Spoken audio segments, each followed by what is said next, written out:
As buses of asylum seekers continue to arrive in counties outside of New York City, questions remain on how these migrants will be cared for. We'll speak with the Association of Counties on these latest developments. Hello and welcome to Empire State Weekly. I'm John Gray in Albany. As new migrants continue to be bused to New York from the southern border, meeting their basic needs remains a big issue. This as developments at the state and national level could impact the entire asylum process. Here's the breakdown from this week. The controversy over asylum seekers being moved out of New York City upstate hit home at the state's capital this week, starting with a busload of migrants and their children arriving at a motel in the town of Rotterdam, which is just a stone's throw from Albany. People who were previously living in that motel were put out of their rooms for those migrants without warning. That sparked outrage. When you hear people being treated like this because of the decision of another government official, whether it's here or in New York City, this is not the way government's supposed to work. Another concern, school. Kids go back to the classroom in a few weeks, and officials have no clue how many of these children they're getting, their education level, or if they even speak English. It changed a lot, especially from last week, because we were getting inconsistent and contradictory information. Just giving migrants a room to live in is not enough. They also need food, clothing, items to live. There's now a bill at the Capitol that, if it becomes law, would require the town or city to be given at least 30 days notice before asylum seekers can be bussed in, giving that town time to get ready. And there are still multiple lawsuits pending against New York City officials for doing this in the first place. I think the counties are saying we just don't have the capacity to take on all these people. As the asylum seeker situation continues to unfold, we're looking to get additional insight into how counties are responding and what support they're getting. We're joined now by Stephen Aquario, the executive director from the New York State Association of Counties. That's a long title. Fit that on a business card, right? Oh, thank you, John. Thanks for having me. Thanks for coming on. Let's talk a little bit about this issue, because you guys are apolitical. You have no politics involved in what you do, but trying to get the politics out of this is like trying to get the wet out of water. You know, it's almost impossible. Very difficult issue. No matter how I bring it up in any context, it all seems to become a political issue here about migration, immigration. And what's really, from our perspective, I represent the county officials from around the state. There are 57 county governments and 5 boroughs in New York City to represent New York State. So there's 62 counties, if you will. We are part of the state of New York. We deliver state services, but we're really community grounded, community based. And here we are, we're facing a national immigration issue. It's well beyond our capacity. It's beyond our control to even understand this issue. And then when you inject politics into it, it really seems to rev up the community in ways that we've never seen before. The only way I could see them bridging it, and where I see both sides, Democrat, Republican, agreeing, is they want some kind of fair warning about some of this, where buses are showing up. We had a case where we're talking about earlier here about Rotterdam, where it's a little town outside of Albany, where people are put out of rooms, and then a bus shows up, and it's the asylum seekers. It seems like the Democrats and Republicans both agree, look, if you're going to send them, we need fair warning so we can be ready. Well, that's the same issue with Texas. Do I blame Texas, the state of Texas, for sending these buses to New York? No, I don't. I hold the national government responsible. We are not used to dealing with immigration issues. We have a small community in Schenectady County that received 180 individuals with a few hours of notice. It's not fair to that community. It's not fair to the schools that have to serve these families. That was the first county that we've seen upstate that has children. Children have special needs. We have to educate these kids. We've got to put them into our school system. That's great, but do we have ESL trainers? Do we have mental health counselors, substance abuse providers for these families and children, legal services to help them fill out these applications and understand their status in the United States? It's just really not the way that this should happen. This should not be the welcome to the United States of America, and certainly not a welcome to New York State, which is the home of most immigrants in the United States. What do you make of the counties that are saying, look, we were never waving our hands saying we're a sanctuary city, we're a sanctuary county, so you shouldn't pick us first. Go to maybe the blue county or the blue city that was and sometimes they'll call it virtue signaling earlier when there was no skin in the game. Now there's a lot of skin in the game, and where do you stand with all that? Thank you, John. I'm hearing more and more about that, about communities that did not declare themselves, sanctuary cities. No county has declared themselves as a sanctuary county. I never liked that idea. I thought the optics were just terrible on that issue of declaring themselves a sanctuary municipality. Again, the role of the federal government. Local governments should stay in their swim lane and not engage with such issues where they don't have control over. It never seems to work. And if you look at the mayor of the city of New York, he said to me the other day, I didn't declare New York City a sanctuary city. He said it was a former administration. And in fact, his right to shelter law, he's trying to make adjustments down in New York City. I toured the Roosevelt Hotel in New York City, which is the migrant epicenter in New York City. I've seen it firsthand. I'd like to ask how many of our federal officials have actually been there? Has our governor been there? Has the United States Majority Leader been to that center and see what that means both to New York City and to the rest of these counties around the state? I don't think they have. It's their responsibility to come up with some solutions here. And really, these counties are finding themselves just outside of their capacity to deal with this. We have a homeless problem right now all across the state of New York. We have a housing problem for regular low-income housing folks to get places to live in general. And now we're dealing with a federal issue, the likes of which we've never seen before. We're talking about 100,000 individuals with no end in sight coming to New York City. The mayor of New York City recently sent a flyer to all the states and to Texas to say, please do not come here. He sent 50,000 flyers down there to Texas to say, we have no capacity. We cannot house you in the city of New York. It's becoming a burden around the state right now, and really where there's no end in sight. Talk about communication. Wherever you stand on the issue of the immigrants, migrants, asylum seekers, what I'm hearing from the counties too is they can't get through to New York City officials, where they're dealing directly with motels, hotels, and cutting a check and putting them on a bus and does there need to be more dialogue, you think, between the counties and the city? Like, look, we understand you have to send them somewhere, but you have to give us a heads up. Well, Assemblyman Santa Barbara, right, he introduces legislation last week, Senator Tedisco as well. 30 days notice, more transparency in reporting, who's paying for the cost of these issues. That's really the crux of this issue, is can we get more notice from New York City? But look, John, I was there. I saw how the city is processing 2,500 asylum seekers coming in on a weekend. Sometimes they just don't have the ability to give notice. Sometimes they have a few hours to move these families out. What we need is work status papers. We need work authorization. Our Senate Majority Leader, Hakeem Jeffries, the Minority Leader of the United States Congress, the President of the United States, we need more influence from Washington to give these people work authorization. We don't need to see them hanging out in front of a Home Depot bothering people about doing landscaping work. It's not the right way to plug and play people coming into our state. They want to work. We need to get these work authorization papers expedited. The president should do an executive order to do it, to challenge his authority. That's what we need from our governor and from our federal officials, and not just 250. Well, we have 552 individuals in Albany County right now, many of which just sitting in a hotel, single men. That's wrong. That's not the American way. We can do better. And they're not going anywhere. And I always think, last minute here, but as hot as it is and as terrible as to walk in the heat, you need water. You know, winters can be hard here in 6 months. If we got to find something for these, some place for them to go and something for them to do. Isn't that true? I mean, when winter comes to New York City on up north, it's going to be a rough winter. I think you nailed it on the head, John. They're not going anywhere. The individuals that have come to our city, have come to our state, they're here to stay. So we need to do more to help these individuals get to work.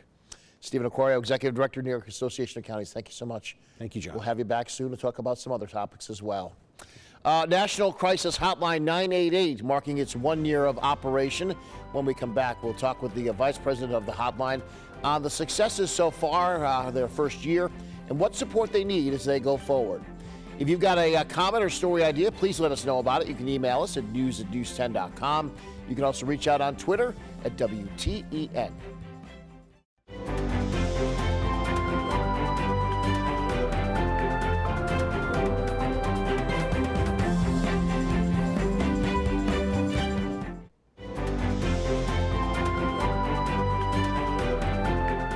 Welcome back to Empire State Weekly. I'm John Gray in Albany. It's been 1 year since the National Suicide Prevention Hotline 988 launched. Since then, the service has been used by many across both New York State and the nation as a whole. Over 400,000 people have been connected with the line just in June of this year. Since transitioning to 988 from the 1-800 number, they've experienced a 40% increase in calls. When a person calls or messages the hotline, they are connected in under 35 seconds with a trained mental health professional for free support and assistance. The hotline's 1 year mark coming now as new CDC data shows a sharp rise in mental health challenges among school-age kids. With the need so great for mental health support, we turn to Kelly Clark, the Vice President of the 988 Suicide and Crisis Lifeline. Take a look back at the first full year of the Lifeline's existence. Kelly, thank you for coming on the program. Yeah, thank you so much for having me, John. And how is it doing? We look at the numbers. It looks like for a first year, it did very well. Yeah, indeed. We certainly have seen a large increase in volume of individuals who've been reaching out since the transition to the 3-digit number. We know that moving from a 10-digit number to a 3-digit number means that the number is more easily remembered. And in that first year, we've answered almost 5 million contacts, which is an increase of 2 million on the previous year. So that's actually a huge jump there, especially in the front year. You know, if you say 911, everybody knows what that is, but do enough people know this number, 988, or do we need to do better in terms of not just you, but the media, all of us getting the word out that this help is available 3 digits away? Yeah, I would say not yet. Not yet are we at the stage where we have the full level of recognition that we would really want for 988. You mentioned 911, and I think that that's a really good example of a number that's well known within the community and the population. We want to get to the same stage with 988 where you know the number before you or a loved one maybe need to use the number. So this fall, we will be doing a nationwide awareness campaign. But I appreciate your calling that this is a role that everyone can play when it comes to suicide prevention, being able to promote that number, whether or not it's vibrant as the administrator, whether it's the media or individuals in the community, that if you know someone who is struggling or you yourself are struggling, talking about 988 and services that are available is a really good way to spread that awareness. Now, in terms of buying advertising, buying billboards, commercials on the radio, it all takes money. Where does the money come from? Is it government funded? Is it privately funded? Is it a combination of things? And can people help if they wanted to help? Yeah, so 988 is a SAMHSA initiative, so the Substance Abuse and Mental Health Services Administration. They are the funder, and there has been a significant level of investment that has come down from the current administration to really recognise the additional need that there is for mental health support at the moment. In particular, I think we're at a time that there is a lot of uncertainty in the world, and the US is facing a mental health crisis. So really investing in options that are available. Now, 988 is a network of 200 plus contact centres. So these are local centres on the ground. And individuals can reach out to a centre that is in their local community to explore what the options might be around donations there. I noticed in the name it says Suicide and Crisis Lifeline. Is that part of the issue too, the stigma? Well, I'm not where I want to hurt myself, so I shouldn't be calling this line, but boy, am I really troubled, or boy, am I having some dark thoughts. Is it one of those situations where you don't have to be at the edge of the cliff to make use of this and call someone and ask for help? Crisis is really a self-defined situation. So you're correct, like an individual doesn't need to be having thoughts of suicide or planning on acting on those thoughts of suicide to be able to reach out for support. As I said, it's self-defined, so it can be a really wide spectrum. Maybe you're having some difficulty in a relationship. Maybe you are having some economic challenges, and these are impacting your level of distress or your well-being. These are all reasons why someone can reach out, and we'd much prefer to be able to support someone early on for them to be able to have that support available to them. So maybe it doesn't need to progress and they can get connected to care, but also we are going to be there for individuals who are suicidal or having thoughts about suicide. You know, it's the old cliche where someone they won't talk to a family member when they're in crisis, but they'll sit at a bar and talk to a strange bartender they've never met before and pour their life out. Is it important to point out with this lifeline that it is anonymous, you're not being judged, and you can just talk to someone even if you can't turn to someone close to you? You're not required to provide your name or your location, any demographics to 988 in order to be able to access the service. And I think that's a really important factor for a lot of individuals who maybe are talking about these issues for the first time.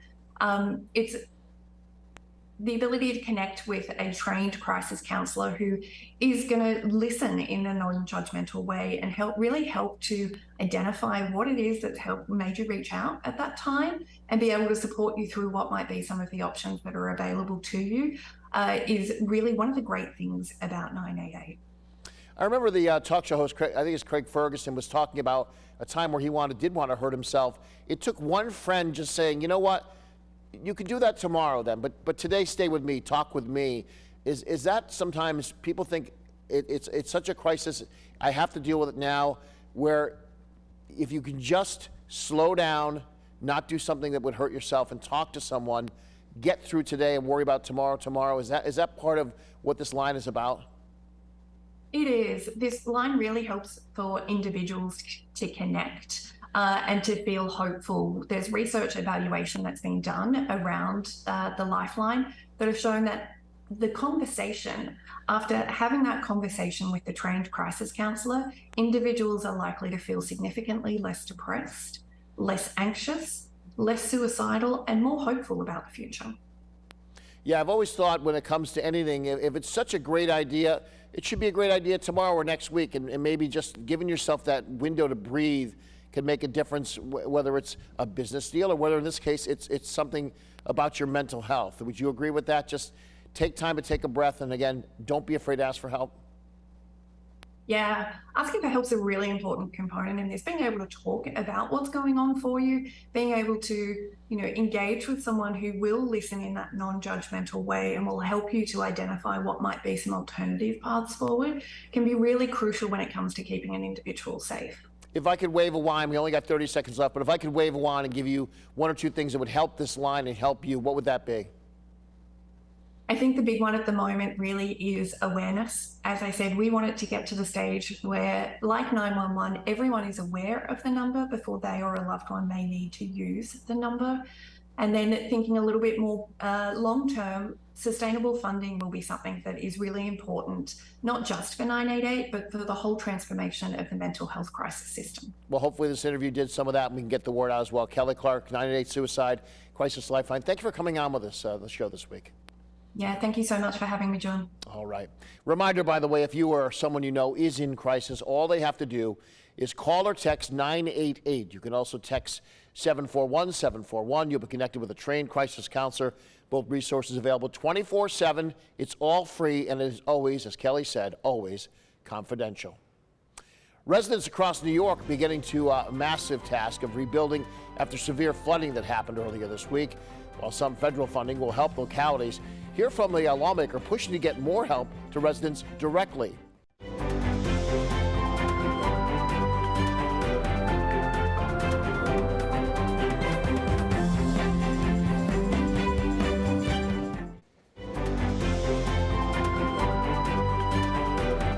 Welcome back to Empire State Weekly. I'm John Gray in Albany. Many areas across the state are in need of major reconstruction after this month's severe weather and flooding. Some areas now qualified for disaster relief from FEMA. That relief is part of a program known as Public Assistance, which can provide disaster relief to the state. In areas of the Hudson Valley, they saw significant damage. They will qualify for public assistance, however, just to help with public spaces. State Senator James Skoufis says he's hoping federal funds will soon come to help those on an individual basis. We have to hit certain thresholds in order for that individual assistance to get unlocked. That would be a game changer for residents and others in our communities who have sustained incredible damage. He went on to say he does expect the federal government to make the call on individual assistance in the next couple of weeks. A first-of-its-kind hearing happening in Washington. We'll take a look at how lawmakers are addressing UFO concerns when we return.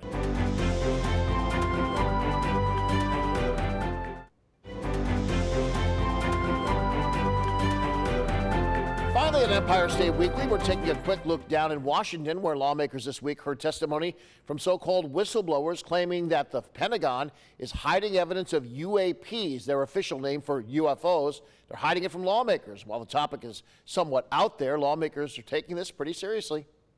We're not bringing little green men or flying saucers into the hearing. Sorry to disappoint about half y'all. Pentagon, for their part, denying claims that any UAPs or UFO cases credibly point to extraterrestrial life. Whether you're a human or visiting us from a distant galaxy, thanks for watching today. From all of us here at Empire State Weekly, I'm John Gray in Albany. We'll see you right here next week. And don't forget, you can watch Empire State Weekly all over New York State. Here's the full schedule of Empire State Weekly on 10 television stations across the great state of New York.